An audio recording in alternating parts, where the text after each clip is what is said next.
Hello, bone lovers. We are here to another episode of Surviving PhD. Today, I'm with my friend Sonja Vuković, who is one of good examples of survivor because she's also leading a project. She's working in the university, and she's also a mom. So you're like superstar of survivors. So. Thank you.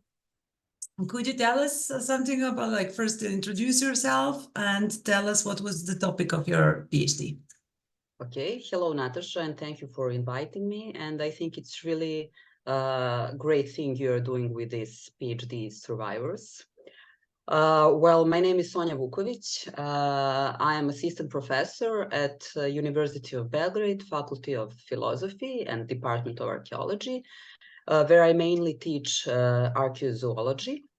And I finished my PhD at the same university and faculty.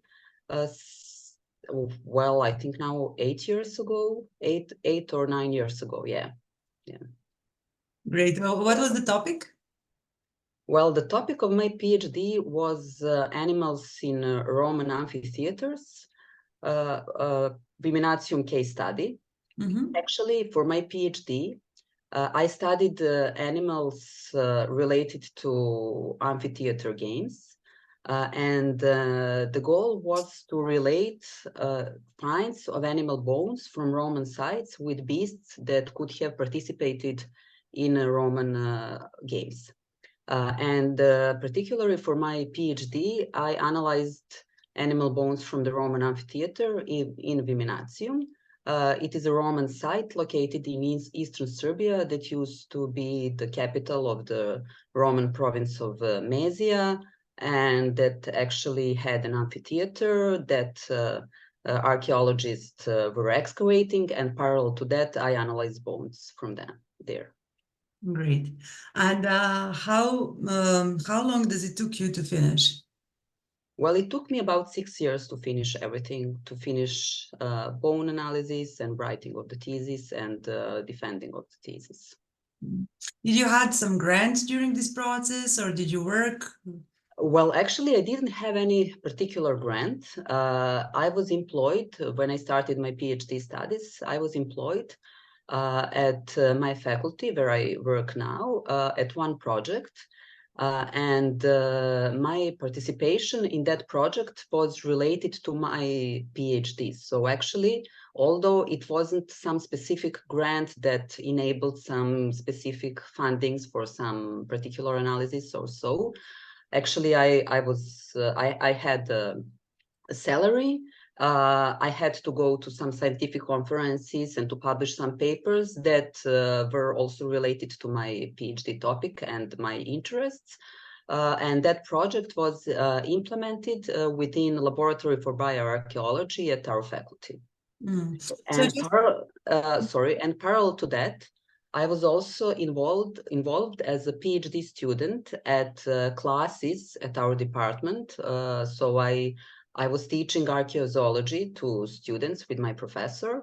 And also parallel to that, I was part of a Viminacium archaeological team. Actually, I was not formally employed there as I was employed at the Faculty of Philosophy, but I was and still am part of that team where I work as archaeozoologist. So I was really lucky because I was involved in the project as archaeozoologist, where I analyzed bones that were related actually to my PhD thesis. And I really had a huge support from them, and also huge support, of course, from my colleagues at Laboratory for Bioarchaeology. And I would also like to mention that I had also a huge support from my supervisor, who gave me a lot of guidances related not just to my scientific work, but some personal issues that I was dealing through, like any PhD student. Great. And maybe just to explain to people who are not familiar with, is there some norm of how much articles you have to publish during your PhD when you have this, when you're involved in project, how many conferences you have to go, or there is like, you can choose on that? Well, actually, that was a project that was funded by Ministry of Science of Republic of Serbia. And it was up to PI of the project. So we had some kind of agreement to publish one paper per year and to go at least to one conference per year. So it was not that difficult because all of those papers and all of those publications were actually related to the topics that we were working on during our PhD studies. So it was really, I think I was really lucky because I had really huge support from all the environments that I was involved that were related to my professional development. Oh, great. And what was the biggest obstacle in your process? Well, I didn't have that many obstacles, but maybe the one that I can mention now is actually related to the fact that I gave a birth to my daughter while I was working on my PhD. So I was for a while distracted from my scientific work and from my scientific development, of course, while during the pregnancy, I couldn't focus that much on my PhD. I was supposed, when I got pregnant, I was supposed to write the thesis. So I was actually trying, but it was not that easy for me because I had a lot of thoughts related to giving a birth and all those parental stuff. And then I gave a birth. Everything went great, but then I had to breastfeed, and I had to take care of a child, and my focus was completely on her, and I just couldn't focus on my PhD thesis, and that was one big obstacle for me. But then somehow I really, as I mentioned, I had really supportive supervisor whose I think assignment back then was to just motivate me to, well, not to lose focus on my child, but also to try to manage somehow to write at least 2 hours per day and so on. And I managed somehow, not just with her support, but also with the support of my family. So grandparents of my daughter, they would take care of her at the beginning. They would come here and play with her for 2 hours per day. But when I had really to work a lot and just to think only on my thesis, they would stay during the whole day with her, and somehow I managed. And when I defended my thesis, she was about 1.5 years, close to 2 years old. Was she on your defense? Sorry? Was she there on the act of your? No. She wasn't there. She was really small. She couldn't. But when her father is also archaeologist, and when he defended his PhD thesis, she was a little older, so she participated there, and it was a nice experience for her, and she remembers that too. Yeah.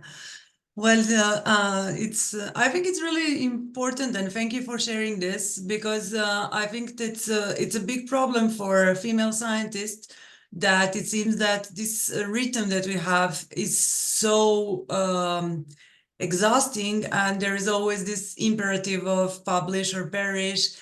So it seems that it's in some situations it's really hard to combine maternity and being a mother with all the things we have to do, especially during the PhD. Yeah, it's really, it's difficult. I mean, it's not just difficult during PhD, but during later scientific work too. But somehow I think that a good organization is a key. Well, not just with us who have children, but also with others who don't have. So if you organize your time well, and if you have support, I mean, I'm lucky that I had support. I mean, I was not alone, holding a baby and writing. I had an opportunity to focus on my PhD, and at the moment also I have support from my family. So when I have some deadlines and so on, they they take those parental responsibilities. Mm. Yeah, that's really, really important. Yeah. And did you have some moments when you were really like having like some sort of critical moments when you were thinking of just, like giving up on PhD or posing it? Well, I did, of course. I mean, there were some moments where when I thought, oh, I won't finish this, never. I mean, okay, so I would like sit in front of my laptop with all that support that I mentioned. I had those periods, of course, when I couldn't write a word. I mean, when I would sit and watch the blank document and I couldn't do anything. I mean, it's of course that happens to everyone. But somehow, I don't know, I managed. I mean, I was motivated a lot to finish it because I was really in love with my thesis. Um, I love to analyze animal bones, and I love Roman bones, and I love Viminacium, the site where from I analyze bones. And somehow I was motivated just to put it on the end, although I had those struggles when I thought this won't be finished, never. Yeah, I think that if there is one thing that is common in all of us, so all of this interview up to now, is that the love is going over all the obstacles. I think Yeah, it's really the key. yeah. And did you have some sort of psychological problems during this process, during the writing of your thesis? Well, not that I know. Well, probably I did. Well, but I didn't have an urge to go to therapy or similar while I was working on my PhD. But I mean, it's also fine for PhD students to have those kind of issues and problems. Now, well, when I finished my PhD thesis, I became assistant professor, and now I have five PhD students, and they are all different, and they all need different type of guidances.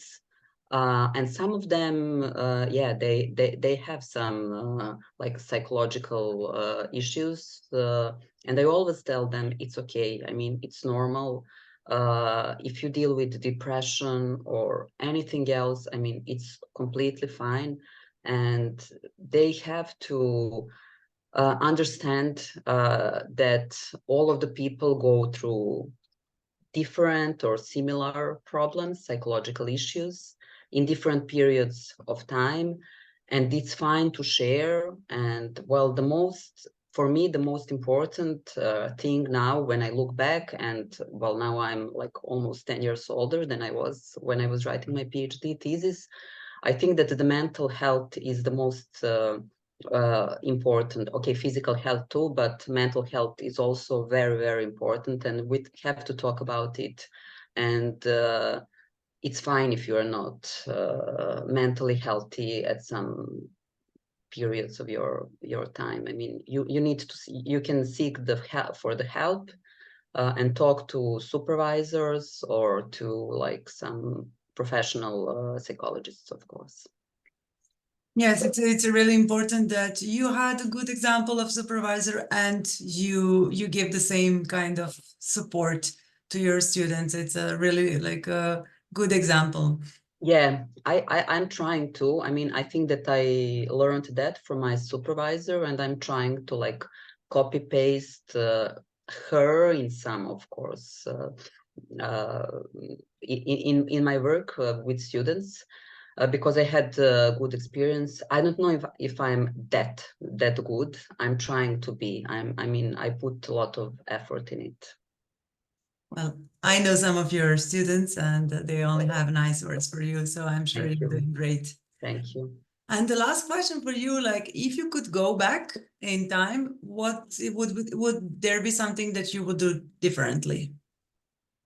Well, Well, interesting question. Well, no. I mean, well, maybe, well, in those moments when I felt hopeless, maybe I would just say to myself, it's fine to feel like that, because, you know, I didn't know that it's fine not to write a word for a few days and then to get inspiration and to write and to write and then to stop again. But other than that, no. Well, maybe it would be easier if I postponed my maternity after the PhD defense. It would be easier maybe for me, but somehow I think everything went out great and I'm satisfied, really. I'm satisfied, and I think all of the obstacles that we survive during any period of life and during PhD process are actually a good experience for learning for some future steps in our lives. So, okay, I'm happy how it went, and I'm trying to use that experience for my future work. That's a really positive message. Thank you so much, Thank you. Sonja. You're welcome. Bye. Bye.